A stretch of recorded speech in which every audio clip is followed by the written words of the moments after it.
6ஆம் இடம் பொதுவாக மனிதனுக்கு நோய்களை கொடுக்கக்கூடிய பாவகமாக கருதப்படுகிறது. 6ஆம் அதிபதி 6ஆம் இடத்தில் அமரும் கிரகங்களின் தசையில் அவர்கள் பாவத்துவமாக இருக்கும்போது லக்னாதிபதி வலிவின் அடிப்படையில் ஜாதகருக்கு நோயை கொடுப்பார்.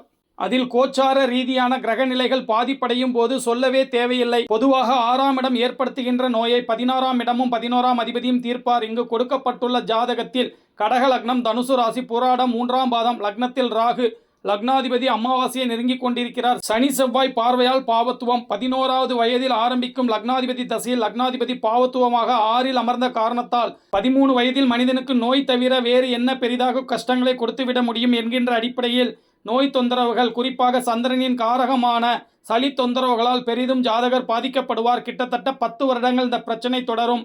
23வது வயதில் 11ஆம் வீட்டில் அமர்ந்த லக்ன பாக்யாதிபதி செவ்வாய் குரு தொடர்பில் வலுவுடன் சுபத்துவமாக இருப்பதால் அவர் தசை தொடங்கியதும் நோயிலிருந்து படிப்படியாக ஜாதகர் குணமடைவார்.